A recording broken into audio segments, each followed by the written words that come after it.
ಆಕಾಶವಾಣಿ ಮೈಸೂರು.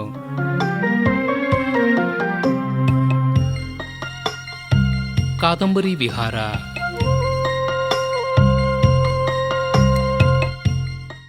ಅನಕೃ ಅವರ ಉದಯರಾಗ ಕಾದಂಬರಿಯ ಬಾನುಲಿ ಓದು ಪ್ರಸ್ತುತಪಡಿಸುತ್ತಾರೆ ಉಮೇಶ್ ಎಸ್.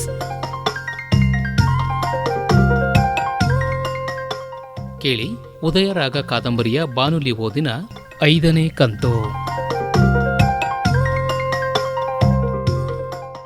ಎಂದಿಗಿಂತ ವಿಶೇಷವಾದ ರಂಗಿನಿಂದ ಪಿಳ್ಳಪ್ಪನ ನಾಗಸ್ವರ ವಾದನ ನಡೆದಿದ್ದರೂ ಗೆಳೆಯರಿಬ್ಬರು ಮನಸ್ಸು ಮಾತ್ರ ರಂಗೇರಿರಲಿಲ್ಲ.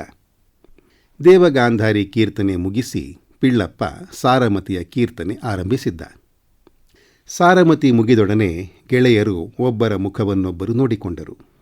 ಮಾತನಾಡದೆ ಒಬ್ಬನ ಮನಸ್ಸು ಮತ್ತೊಬ್ಬನಿಗೆ ಗೊತ್ತಾದಂತಿತ್ತು. ಮೌನ ಮುದ್ರೆಯನ್ನು ಒಡೆಯಲು ನಿಶ್ಚಯಿಸಿದ್ದ ಮೂರ್ತಿಯೇ ಮೆಲ್ಲನೆ ಮಾತು ತೆಗೆದ. ಸಾರಮತಿ ಹೇಗಿತ್ತು? ಚೆನ್ನಾಗಿತ್ತು. ನೋಡು, ಸಂಗೀತ ಕನಸಿನ ಕನ್ಯೆಯಂತೆ.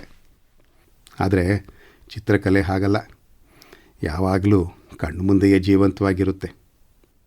ದೇಹಕ್ಕೆ ಹೇಗೆ ಕಣ್ಣು, ಕಿವಿ, ಮೂಗು, ಬಾಯಿಗಳುಂಟೋ ಹಾಗೆಯೇ ಮನಸ್ಸಿಗೂ ಕಣ್ಣು, ಕಿವಿ, ಮೂಗು, ಬಾಯಿಗಳುಂಟು. ಹಾಗಾದರೆ ಕಲೆಗೂ 2 ರೂಪ ಬಂದ ಹಾಗಾಯ್ತಲ್ಲ? ಹೌದು. ಒಂದು ಪ್ರತ್ಯಕ್ ರೂಪ, ಅದನ್ನೇ ಆದರ್ಶ ಸಂಪ್ರದಾಯವೆಂದು, ಇನ್ನೊಂದು ಪರಾಕ್ ರೂಪ, ಅದನ್ನು ಸಹಜ ಸಂಪ್ರದಾಯವೆಂದು ಕರೆಯುವುದು. ನಿನಗೂ ಮಾಣಿಗೂ ಬಂದ ಅಂತರವೇ ಇದು. ನನ್ನ ತಪ್ಪು ಗೊತ್ತಾಯಿತು. ಅಪರಾಧವನ್ನು ನೀನು ಕ್ಷಮಿಸಬೇಕು ಮೂರ್ತಿ ಎಂದು ಇಬ್ಬರೂ ಎದ್ದರು. ಆ ವೇಳೆಗೆ ಪಿಳ್ಳಪ್ಪ ಮಂಗಳ ಮುಗಿಸಿ ಶ್ರೀರಾಗದ ಮುಕ್ತಾಯದಲ್ಲಿದ್ದ. ರಮೇಶ ನಗುತ್ತಾ, ನಮ್ಮ ಮಾತು ಇವತ್ತು ಶ್ರೀರಾಗದಲ್ಲಿಯೇ ಮುಗೀತಲ್ಲವೇ ಮೂರ್ತಿ ಎಂದ.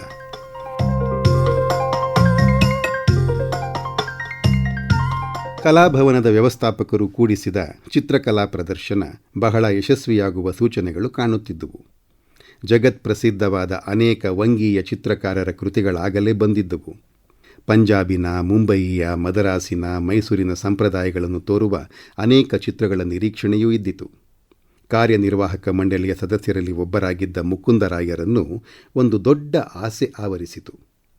ಬಂಗಾಳ ಹೇಗೆ ತನ್ನದೇ ಆದ ಒಂದು ಸಂಪ್ರದಾಯವನ್ನು ಸ್ಥಾಪಿಸಿಕೊಂಡು ಜಗತ್ತಿನ ದೃಷ್ಟಿಯನ್ನು ಸೆಳೆದಿದೆಯೋ ಹಾಗೆ ಕರ್ನಾಟಕ ತನ್ನ ವೈಶಿಷ್ಟ್ಯವನ್ನು ಸಾರುವ ಒಂದು ಸಂಪ್ರದಾಯವನ್ನು ಆರಂಭಿಸಬೇಕೆಂದು, ಅದಕ್ಕೆ ಈ ಪ್ರದರ್ಶನ ಅಸ್ಥಿಭಾರ ಹಾಕಬೇಕೆಂಬುದೇ ಅವರ ಆಸೆಯ ರೂಪ. ಈ ಆಸೆಗೆ ಇಂಬುಗೊಡುವಂತೆ ವೆಂಕಟಪ್ಪನವರ ಅರ್ಧನಾರೀಶ್ವರ, ಮೃಗತೃಷ್ಣ, ವೀಣೆಯ ಹುಚ್ಚು ಮತ್ತು ಊಟಿಯ ನೈಸರ್ಗಿಕ ನೋಟಗಳೇ ಮೊದಲಾದ ಚಿತ್ರಗಳು, ಯಲವಟ್ಟಿ, ಟಂಕಸಾಲೆ, ಕಮಡೋಳಿಯವರ ಪ್ರಕೃತಿ ದೃಶ್ಯಗಳು, ಮಿಣಜಗಿ, ಬಡಿಗೇರ, ರಮೇಶ ಮೊದಲಾದವರ ಸಹಜ ಮತ್ತು ಆದರ್ಶ ಚಿತ್ರಗಳು ಬಂದಿದ್ದುವು. ಮಾಣಿಯ ಸಂದೇಶ ಹೇಗಾದರೂ ಆ ಪ್ರದರ್ಶನಕ್ಕೆ ಬರಲೇಬೇಕೆಂಬುದು ಮುಕುಂದರಾಯರ ಮತ್ತು ರಮೇಶನ ಹಠ. ಈಗಲೇ ಏನು ಅವಸರ ಎಂದು ಮೂರ್ತಿ ಮತ್ತು ಮಾಣಿಯ ವಿರೋಧ. ಆ ಪ್ರದರ್ಶನಕ್ಕೆ ಬರುವ ಚಿತ್ರಗಳ ಪಟ್ಟಿಯನ್ನು ನೋಡಿಯೇ ಮಾಣಿಯ ಸ್ಥೈರ್ಯ ತಪ್ಪಿಹೋಗಿತ್ತು. ಅಂತಹ ಉತ್ತಮ ಕಲಾಕೂಟವನ್ನು ತನ್ನ ಮಸಿಯ ಕಣ ಕೆಡಿಸಬಾರದೆಂದು ನಿರ್ಧರಿಸಿಕೊಂಡ. ಆದರೆ ಮುಕುಂದರಾಯರ ಹಠ, ಆಗ್ರಹ ಅವನ ನಿರ್ಧಾರವನ್ನು ಗೆದ್ದಿತು. ಭಾನುವಾರ ಬೆಳಿಗ್ಗೆ ಕಲಾಭವನದ ಮುಂದೆ ಮಹೋತ್ಸಾಹ. ತಳಿರು ತೋರಣಗಳ ಅಲಂಕಾರ, ಸುಮಧುರ ನಾಗಸ್ವರದ ನಿನಾದ, ಉತ್ಸವ ಭಾಗಿಗಳ ಆನಂದ, ಇವು ಎಲ್ಲವುಗಳ ಕೋಲಾಹಲ. ದಿವಾನ ಸಾಹೇಬರೇ ಆರಂಭೋತ್ಸವವನ್ನು ನೆರವೇರಿಸುವುದಾಗಿ ಮೊದಲೇ ಪತ್ರಿಕೆಗಳಲ್ಲಿ ಪ್ರಕಟವಾಗಿದ್ದುದರಿಂದ ಸಾವಿರಾರು ಜನ ಸಭಾಮಂದಿರ ಕಿಕ್ಕಿರುವಂತೆ ನೆರೆದು ಬಿಟ್ಟಿದ್ದರು. ಜೊತೆಗೆ ಪ್ರಸಿದ್ಧ ವಂಗೀಯ ಚಿತ್ರಕಾರರು, ವಿಮರ್ಶಕರೂ ಆದ ಓಲೀಂದ್ರ ಕುಮಾರ್ ಗಂಗೂಲಿಯವರ ಪ್ರಧಾನ ಭಾಷಣ. ಉತ್ಸವ ಶ್ರೀಮತಿ ರತ್ನಮ್ಮನ ಗಾಯನದಿಂದ ಆರಂಭವಾಯಿತು. ಗಾಯಕಿಯ ಸುಸ್ವರವೂ ರಾಗರಸ ಮಾಧುರ್ಯವೂ ಸಭೆಯಲ್ಲಿ ಕಲಾಪ್ರಭೆಯನ್ನು ಬೀರಿತು. ಸ್ವಾಗತಾಧ್ಯಕ್ಷರಾದ ಮೇಲೆ ಅಧ್ಯಕ್ಷರು ಜೀವನದಲ್ಲಿ ಲಲಿತ ಕಲೆಗಳಿಗಿರುವ ಸ್ಥಾನವನ್ನು ನಿರ್ದೇಶಿಸಿ ಉತ್ತಮ ಭಾಷಣ ಮಾಡಿ ಸಭಾಸದರನ್ನು ಜಾಗೃತಗೊಳಿಸಿದರು. ಅನಂತರ ಗಂಗೂಲಿಯವರು ಭಾರತೀಯ ಲಲಿತ ಕಲೆಗಳ ಬೆಳವಣಿಗೆಯನ್ನು ಸಾಂಸ್ಕೃತಿಕ ದೃಷ್ಟಿಯಿಂದ ವಿವೇಚಿಸುತ್ತಾ ವಿವಿಧ ಸಂಪ್ರದಾಯಗಳ ಕೃತಿಗಳನ್ನು ಸೂಕ್ಷ್ಮವಾಗಿ ಅವಲೋಕಿಸಿ ಅವುಗಳನ್ನು ಸರಿಯಾದ ರೀತಿಯಲ್ಲಿ ನೋಡುವ ಬಗೆಯನ್ನು ತಿಳುಹುತ್ತಾ, ವೆಂಕಟಪ್ಪನವರಂತಹ ಕಲಾವಿದರಿಗೆ ಜನನವಿತ್ತಿರುವ ಈ ನಾಡಿಗೆ ನಾನು ಲಲಿತ ಕಲಾಭಿರುಚಿಯನ್ನು ಬೋಧಿಸಬೇಕಾಗಿಲ್ಲ. ಆದರೆ ಅಂತಹ ಮಾನ್ಯರನ್ನು ನಮ್ಮವರೆಂದು ನಾವು ಹೇಳಿಕೊಳ್ಳಲು ತಕ್ಕ ಅಭಿರುಚಿಯನ್ನು ಜೀವನದ ಎಲ್ಲ ಸನ್ನಿವೇಶಗಳಲ್ಲಿಯೂ ಹೊರಗೆಡಹುತ್ತಾ ಬರಬೇಕು. ಜನತೆಯ ಕಣ್ಣುಗಳಿಗೆ ಬೀಳಲು ಹೆದರಿ ಹಿಂದೆ ಕುಳಿತಿರುವ ಹಿರಿಯ ಕಿರಿಯ ಕಲಾವಿದರನ್ನು ಬೆಳಕಿಗೆ ತಂದು ಪ್ರೋತ್ಸಾಹಿಸಬೇಕು. ಉದಾಹರಣೆಗೆ, ಇಂದಿನ ಪ್ರದರ್ಶನದಲ್ಲಿ ಸಂದೇಶವೆಂಬ ಚಿತ್ರವೊಂದನ್ನು ನೀವು ನೋಡಿರುವಿರಿ. ಅದನ್ನು ಬರೆದವನು ವಯಸ್ಸಿನಲ್ಲಿ ಬಹಳ ಚಿಕ್ಕವನೆಂದು ವ್ಯವಸ್ಥಾಪಕರು ನನಗೆ ತಿಳಿಸಿದರು. ಆ ಚಿಕ್ಕವನ ಕೃತಿ ವಯಸ್ಸಿನ ಎಲ್ಲೆಯನ್ನೂ ಮೀರಿದೆ. ಅಕ್ಷರವಾದುದರ ಸಾಕ್ಷಾತ್ಕಾರ ಕೇವಲ ವಯೋವೃದ್ಧರ ಸ್ವತ್ತಲ್ಲ ಎಂಬುದನ್ನು ಸಿದ್ಧ ಮಾಡಿಕೊಟ್ಟಿದೆ. ಅಸತೋಮಾ ಸದ್ಗಮಯ, ತಮಸೋಮಾ ಜ್ಯೋತಿರ್ಗಮಯ, ಮೃತ್ಯೋರ್ಮಾ ಅಮೃತಂಗಮಯ ಎಂಬ ಉಪನಿಷತ್ ವಾಕ್ಯದ ದೃಷ್ಟಾಂತವೇ ಆ ಚಿತ್ರ. ಗಹನವಾದ ಇಂತಹ ತತ್ವವನ್ನು ಚಿತ್ರಕಲೆಯ ಮೂಲಕ ಸಾರುವುದು ಹಿರಿಗೆಲಸ. ಸಾರುವವರು ಹಿರಿಶಕ್ತಿಯುಳ್ಳವರು. ಅಂತಹ ಹಿರಿಶಕ್ತಿಯುಳ್ಳವರು ನಿಮ್ಮಲ್ಲಿ ಅನೇಕರಿದ್ದಾರೆಂದು ನಾನು ಹೆಮ್ಮೆಯಿಂದ ಹೇಳುತ್ತಿದ್ದೇನೆ ಎಂದು ಹೇಳಿ ಸಭೆಯ ಪ್ರಪಂಚ ಕರತಾಡನ ಮಧ್ಯೆ ವಿರಮಿಸಿದರು. ಸಭೆಯೇ ಸಂದೇಶವನ್ನು ಮತ್ತೆ ಮತ್ತೆ ನೋಡಿ ಮೆಚ್ಚಿತು. ಪ್ರದರ್ಶನ ನಡೆದ 8 ದಿವಸವೂ ಊರೇ ಹೋಗಿ ಬಂದಿತು. ಎಲ್ಲರೂ ಅದರ ವಿಚಾರ ಮಾತನಾಡುವವರೇ. ಎಲ್ಲರೂ ಅದರಲ್ಲಿ ಗಹನ ವೇದಾಂತ ತತ್ವಗಳನ್ನು ಹುಡುಕುವವರೇ ಆದರು. ಎಲ್ಲ ವೃತ್ತಪತ್ರಿಕೆಗಳಲ್ಲಿಯೂ ಸಂದೇಶ ಬಗ್ಗೆ ಉದ್ದುದ್ದ ಲೇಖನಗಳು. ಎಲ್ಲರೂ ಹೊಗಳುವವರೇ. ಒಬ್ಬರು ಒಂದು ರೀತಿ, ಮತ್ತೊಬ್ಬರು ಮತ್ತೊಂದು ರೀತಿ. ಮಾಣಿಗೆ ಈ ರಹಸ್ಯ ಬಗೆಹರಿಯಲಿಲ್ಲ. ಒಂದು ದಿನ ಎಲ್ಲ ವೃತ್ತಪತ್ರಿಕೆಗಳ ಅಭಿಪ್ರಾಯಗಳನ್ನು ಸಂಗ್ರಹಿಸಿಕೊಂಡು ಅವುಗಳನ್ನು ಮೂರ್ತಿಯ ಮುಂದಿಟ್ಟ. ಮೂರ್ತಿ ಅಭಿಪ್ರಾಯಗಳನ್ನು ಓದಿ ನಕ್ಕು ಮಾತನಾಡದೆ ಮಾಣಿಯ ಕೈಗೆ ಹಿಂದಕ್ಕೆ ಕೊಟ್ಟ. ಒಂದು ಬಗೆಯ ದೈನ್ಯದಿಂದ ಮಾಣಿ, ಇವುಗಳನ್ನು ನೋಡಿ ನಿಮಗೇನು ಅನಿಸುತ್ತೆ ಸರ್? ನಿನಗೇನು ಅನಿಸುತ್ತೆ ಮಾಣಿ? ನನಗೇನು ಅನಿಸೋದಿಲ್ಲ ಸರ್.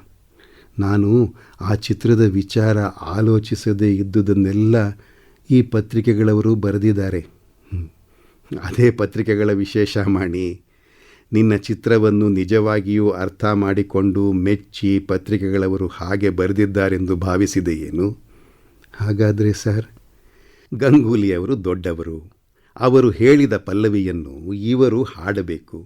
ಅವರ ಕೃಪಾದೃಷ್ಟಿ ನಿನ್ನ ಚಿತ್ರದ ಮೇಲೆ ಆಗದೇ ಇದ್ದಿದ್ದರೆ ಆ ಪತ್ರಿಕೆಗಳವರು ಅದರ ಸುದ್ದಿಯನ್ನು ಎತ್ತಾ ಇರಲಿಲ್ಲ. ಹಾಗ ಸರ್, ನನಗದು ಗೊತ್ತಿರಲಿಲ್ಲ. ಇವರೆಲ್ಲರೂ ನಿಜವಾಗಿಯೂ ಸಂದೇಶವನ್ನು ಮೆಚ್ಚುತ್ತಿದ್ದಾರೆಂದು ಭಾವಿಸಿದೆ. ನಾನು ಒಂದು ಮಾತು ಹೇಳತಕ್ಕದ್ದಿದೆ. ಹೇಳಲೆ ಮಾಣಿ? ನೀನು ಮನಸ್ಸಿಗೆ ಏನು ತಿಳ್ಕೊಳ್ಳದೆ ಇದ್ದರೆ ಹೇಳ್ತೇನಪ್ಪ. ಹೇಳಿ ಸರ್, ತಾವಲ್ಲದೆ ಇನ್ಯಾರು ಹೇಳಬೇಕು ನನಗೆ? ನೀನು ಹೂವು ಅರಳೋದನ್ನು ನೋಡಿದ್ದಿ ತಾನೆ? ನೋಡಿದ್ದೇನೆ ಸರ್. ಹಕ್ಕಿ ಹಾಡೋದನ್ನು ಕೇಳಿದ್ದಿ ತಾನೆ? ಕೇಳಿದ್ದೇನೆ ಸರ್. ಹೂವು, ಹಕ್ಕಿ ಇವು ಎರಡೂ ಯಾರನ್ನಾದರೂ ಮೆಚ್ಚಿಸಲು ತಮ್ಮ ಕಾರ್ಯಗಳನ್ನು ನೆರವೇರಿಸುತ್ತವೆ ಎಂದು ಭಾವಿಸಿರುವೆಯಾ? ನಾಳೆ ನೀನು, ನಾನು, ಇಡೀ ಜಗತ್ತು ಒಂದು ಮಲ್ಲಿಗೆಯ ಬಳಿ ನಿಂತು, ನೀನು ಚೆನ್ನಾಗಿಲ್ಲ, ನೀನು ತಾವರೆಯಷ್ಟು ದೊಡ್ಡದಾಗಿರಬೇಕಾಗಿತ್ತು, ಸಂಪಿಗೆಯಷ್ಟು ಸೌಗಂಧವನ್ನು ಪಡಿಬೇಕಾಗಿತ್ತು ಎಂದು ವಿಮರ್ಶಿಸಿದರೆ ಅದು ಅರಳಿ ತನ್ನ ಸೌಗಂಧ ಬೀರೋದನ್ನು ನಿಲ್ಲಿಸುತ್ತೆಯೇನು? ಅಥವಾ ನಿನ್ನ ಸಮಾನ ಇಲ್ಲ, ನಿನ್ನ ಮುಂದೆ ಜಾಜಿ, ಗುಲಾಬಿ, ಸುರಗಿ, ಪಾದರಿಗಳು ಸೂರ್ಯನ ಮುಂದೆ ಹಣತೆ ಇದ್ದ ಹಾಗೆ ಅಂತ ಹೊಗಳಿದ್ರೆ ಅದು ಹಿಗ್ಗಿ ತನ್ನ ರೂಪ ಗುಣಗಳನ್ನು ಬದಲಾಯಿಸೋದೇನು? ಹಾಗೆಯೇ ನೀನು ಲೋಕದ ನುಡಿಗೆ ದೂರನಾಗಿರಬೇಕು. ಲೋಕದ ನೀತಿ ನಿಂದೆಗಳೆರಡೂ ಒಂದೆಂದು ಭಾವಿಸಿ ಹಿಗ್ಗು ಕುಗ್ಗುಗಳ ಪ್ರಲೋಭನೆಗೆ ನಿಲುಕದಿರಬೇಕು. ಹೂವಿನಂತೆ ವಿಕಸಿಸುತ್ತಾ, ಹಕ್ಕಿಯಂತೆ ಹಾಡುತ್ತಾ ನಿನ್ನ ಕಲಾ ತಪಸ್ಸನ್ನು ಸಾಧಿಸಿಕೊಂಡು ಹೋಗಬೇಕು. ಆಗಲೇ ನೀನು ನಂದಲಾಲ, ಪ್ರಮೋದ್ ಕುಮಾರ್, ಕ್ಷಿತೀಂದ್ರ ಮಜುಮ್ದಾರ್ ಮುಂತಾದವರ ಪಂಕ್ತಿಗೆ ಸೇರುವೆ. ಮೂರ್ತಿಯ ಮುಖದಲ್ಲಿ ವಿರಾಜಮಾನವಾಗಿದ್ದ ತೇಜಸ್ಸು, ಕಣ್ಣುಗಳಲ್ಲಿ ಕಾರುತ್ತಿದ್ದ ಕಿಡಿಗಳನ್ನು ದಿಟ್ಟಿಸಿ ಮಾಣಿ ನೋಡಲಾರದಾದ. ತನ್ನ ಕಣ್ಣುಗಳಲ್ಲಿ ಧಾರೆ ಧಾರೆಯಾಗಿ ಸುರಿಯುತ್ತಿದ್ದ ಜಲದಿಂದ ಮೂರ್ತಿಯ ಪಾದಗಳನ್ನು ತೊಳೆದ. ತನ್ನ ಪಾದದ ಬಳಿ ಬಿದ್ದ ಮಾಣಿಯನ್ನು ಹಿಡಿದೆತ್ತಿ ಅಪ್ಪಿ ಮೂರ್ತಿ ಮೃದುವಾಗಿ, ಮಾಣಿ, ಕಲೆ ನಿಜವಾಗಿಯೂ ಒಂದು ತಪಸ್ಸು. ಉತ್ತಮ ಕೃತಿಗೆ ಉತ್ತಮ ಅಂತಃಕರಣ, ಉತ್ತಮ ಜೀವನ ಎರಡೂ ಬೇಕು. ಇವೆರಡನ್ನು ಹೊಂದುವ ಶಕ್ತಿ ನಿನಗೆ ದೊರೆಯಲಿ ಎಂದು ಹರಸಿದ. ಅಂದಿನಿಂದ ಮಾಣಿಯ ಜೀವನ ಒಂದು ಹೊಸ ರೂಪವನ್ನು ತಾಳಿತು. ಇದುವರೆಗೆ ಎತ್ತೆತ್ತಲೋ ಹಾರಾಡುತ್ತಿದ್ದ ಅವನ ಮನಸ್ಸಿನಲ್ಲಿ ನಿರ್ದಿಷ್ಟವಾದ ಒಂದು ಆಸರೆ ಸಿಕ್ಕಿದಂತಾಯಿತು. ಕೆಲಸದಲ್ಲಿ ವಿಶೇಷವಾದ ಉತ್ಸಾಹ, ಲವಲವಿಕೆ. ಒಮ್ಮೆ ಒಂದು ವಸ್ತುವನ್ನು ಚಿತ್ರಿಸಲು ಬೇಸರಗೊಳ್ಳುತ್ತಿದ್ದವನು ಈಗ ಅದನ್ನೇ ತಿದ್ದಿ ತೀಡಿ 4-6 ಬಾರಿ ಚಿತ್ರಿಸಲು ಬೇಸರಗೊಳ್ಳುತ್ತಿರಲಿಲ್ಲ. ಗೊತ್ತಾದ ವೇಳೆಯಲ್ಲಿ ಕಲಾಭ್ಯಾಸವನ್ನು ಮಾಡುವುದೆಂದು ತಿಳಿದುಕೊಂಡಿದ್ದ ಮಾಣಿಗೆ ಕಲಾಭ್ಯಾಸಕ್ಕೆ ವೇಳೆಯೇ ಇಲ್ಲವೆಂಬ ಪರಿಜ್ಞಾನ ಬಂದಿತು. ನಿಂತರೆ, ಕುಳಿತರೆ, ಮಲಗಿದರೆ ಅದೇ ಜ್ಞಾನ, ಅದೇ ಧ್ಯಾನ. ತಾನು ಸಾಧಿಸುತ್ತಾ ಮುಂದೆ ಮುಂದೆ ಹೋದ ಹಾಗೆಲ್ಲ ಎಂತಹ ವಿಶಾಲವಾದ ಮೇರೆವರಿಯದ ಜಗತ್ತಿಗೆ ಬಂದಿರುವೆ ಎಂಬುದರ ಅರಿವಾಗುತ್ತಾ ಬಂದಿತು. ತನ್ನ ಮುಂದಿರುವ ವಿಸ್ತಾರ ಪ್ರಪಂಚವನ್ನು ನೋಡಿ ಒಮ್ಮೊಮ್ಮೆ ಹತಾಶನಾಗುವನು. ಅಲೆಕ್ಸಾಂಡರ್, ನೆಪೋಲಿಯನ್, ಅಶೋಕರಂತಹ ವೀರಾಧಿವೀರ ಕ್ಷುಲ್ಲಕವಾದ ಜಗತ್ತಿನ ಒಂದು ಭಾಗವನ್ನು ಗೆಲ್ಲಲಾಗಲಿಲ್ಲ. ಇನ್ನು ನಾನು ಭಾವ ಸಾಮ್ರಾಜ್ಯವನ್ನು ಗೆಲ್ಲುವುದೆಂದರೇನು ಎಂದು ನಿರ್ವಿಣ್ಣನಾಗುವನು. ಆದರೆ ಮರುಕ್ಷಣವೇ ಸಿಡಿಲಿನಂತಹ ಪ್ರಚಂಡ ಅಮೋಘವಾಣಿ, ಕರ್ಮಣ್ಯೇ ವಾಧಿಕಾರಸ್ತೆ ಮಾ ಫಲೇಷು ಕದಾಚನ. ಮುಂದಕ್ಕೆ ಹೋಗುತ್ತಿರುವವನಿಗೆ ಹಿಂದೆ ನಡೆಯುವುದರ ಚಿಂತೆಯೇತಕ್ಕೆ, ಅದು ವೃಥಾ ಹೊತ್ತನ್ನೇಕೆ ಕಳೆಯುವೆ ಎಂಬ ವೀರ ಸಂದೇಶವನ್ನು ಚಿತ್ರದ ಮೂಲಕ ನಿರೀಕ್ಷಿಸಿದ್ದವನು ಈಗ ಅನುಭವಿಸಲಾರಂಭಿಸಿದ. ತನ್ನ ಮಗುವಿನಿಂದ ತಾನೇ ಪಾಠ ಹೇಳಿಸಿಕೊಳ್ಳಬೇಕಾಯಿತಲ್ಲ ಎಂದು ಆಶ್ಚರ್ಯಪಡುವಂತಾಯಿತು. ಮೊದಲಿಗಿಂತ ಈಗ ಕುಂಚ ಸರಾಗವಾಗಿ ಓಡುತ್ತಿತ್ತು. ಭಾವಗಳ ಹೊಡೆತ ಕುಂಚಕ್ಕೂ ವಿಶೇಷವಾದ ಶಕ್ತಿಯೊಂದನ್ನು ಇತ್ತಿತ್ತು. ಆದರೆ ಒಮ್ಮೊಮ್ಮೆ ಕೈ ನಿಂತು ಹೋಗುತ್ತಿತ್ತು. ಪ್ರೇಮ ಭರದಿಂದ ತನ್ನ ಮಗುವನ್ನು ನಿರೀಕ್ಷಿಸುವ ತಾಯಿಯ ಕಣ್ಣುಗಳಲ್ಲಿ ಪ್ರೇಮದ ಬದಲು ಕಾಠಿಣ್ಯವೋ ಆಲಸ್ಯವೋ ವ್ಯಕ್ತವಾಗಿ ಬಿಡುತ್ತಿತ್ತು. ತಾನು ಚಿತ್ರಿಸುತ್ತಿದ್ದ ಪ್ರಕೃತಿಯ ನೋಟಗಳು ಚಲಿಸದೆ ನಿಂತ ಮರಗಿಡಗಳ ಶವಗಳಂತಾಗಿ ಬಿಡುತ್ತಿದ್ದುವು. ಅವುಗಳನ್ನು ಸರಿಪಡಿಸುವುದರಲ್ಲಿ ಗಂಟೆಗಳು, ದಿವಸಗಳು ಕಳೆದು ಹೋಗುತ್ತಿದ್ದುವು. ರೂಪ, ರೇಖೆ, ಬಣ್ಣ ಮುಂತಾದ ವಿಷಯಗಳಲ್ಲಿದ್ದ ಕುಂದುಕೊರತೆಗಳನ್ನು ರಮೇಶ ಆಗಾಗ್ಗೆ ಸರಿಪಡಿಸಿಕೊಡುತ್ತಿದ್ದನೇ ವಿನ ಮಾಣಿಯ ಸಮಸ್ಯೆಗಳನ್ನು ಯಾರನ್ನು ತಾನು ನಿರ್ವಂಚನೆಯಿಂದ ಗುರುವೆಂದು ಒಪ್ಪಿಕೊಂಡನೋ ಆತನಿಗೆ ತಾನೇ ಗುರುವಾಗುವ ಸನ್ನಿವೇಶ ಒದಗಿತಲ್ಲ. ತನ್ನನ್ನು ಮುಂದಕ್ಕೆ ಒಯ್ಯುವವರಾರು? ಬೇರೆ ದಡವನ್ನು ತೋರುವವರು ಯಾರು? ಮನಸ್ಸಿನ ಈ ಸಮಸ್ಯೆಗಳನ್ನು ಪರಿಹರಿಸಿ ಶುಭ್ರ ಕಲಾಕಾಶದ ದರ್ಶನವನ್ನು ಮಾಡಿಸುವ ಮಹಿಮಾಶಾಲಿಯದ ಗುರುವರವನಾರು ಎಂದು ಚಿಂತಿಸತೊಡಗಿದ. ಭಿಕ್ಷಕ್ಕೆ ಬಂದಿದ್ದ ಒಬ್ಬ ತಿರುಕ, ವಂದನಂ ಗುರುವೀರನೇ, ನಿನಗೊಂದನಂ ಗುರುವೀರನೇ, ಬಂದ ಮೋಕ್ಷಗಳೆಂಬ 2 ಸಂದು ತೋರಿದ ಧೀರನೇ ಎಂದು ಹಾಡಿದುದು ನೆನಪಾಯಿತು. ಅದನ್ನೇ ಮತ್ತೆ ಮತ್ತೆ ಕುರುಕುತ್ತಾ, ನನ್ನನ್ನುದ್ಧರಿಸುವ ಅಂತಹ ಗುರು ಯಾರು ಎಂದು ಆರ್ತನಾಗಿ ಮಾಣಿ ಮೊರೆಯಿಡಲಾರಂಭಿಸಿದ. ತನ್ನ ಕೆಲಸ ಒಂದೊಂದುಳಿದು ಬೇರೆ ಯಾವುದರಲ್ಲಿಯೂ ಮನಸ್ಸು ಓಡದು. ಇಡೀ ಜಗತ್ತಿನಲ್ಲಿ ಮಾಣಿಗೆ ಸತ್ಯವಾಗಿ ಕಾಣಬರುತ್ತಿದ್ದುದು ತನ್ನ ಕಲೆ, ತನ್ನ ಸಾಧನ. ಮಿಕ್ಕೆಲ್ಲವೂ ಅಸತ್ಯ, ಅಸ್ಥಿರ, ಕ್ಷರ, ತನ್ನಲ್ಲಿಯೇ ಅಡಗಿಸಿಕೊಳ್ಳಲಾರದ ವ್ಯಥೆ ಒಂದೆಡೆಯಲ್ಲಿ, ಬೇರೆ ಯಾರಲ್ಲಿಯೂ ಬಿಚ್ಚಿ ಹೇಳಲಾಗದ ಅಸಹಾಯಕತೆ ಮತ್ತೊಂದೆಡೆಯಲ್ಲಿ. ಹೀಗೆ ಅವನ ಮನಸ್ಸು ತಲ್ಲಣಗೊಳ್ಳಲಾರಂಭಿಸಿತು.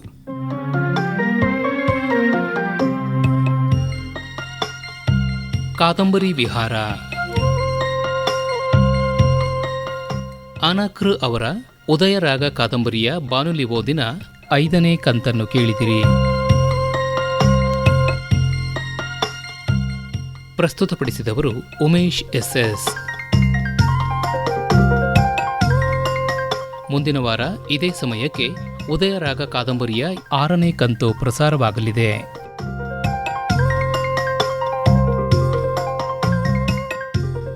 ಈ ಕಾರ್ಯಕ್ರಮವನ್ನು ಆಕಾಶವಾಣಿ ಮೈಸೂರು ಕೇಂದ್ರದ ಯೂಟ್ಯೂಬ್ ಚಾನೆಲ್ನಲ್ಲೂ ನೀವು ಆಲಿಸಬಹುದು.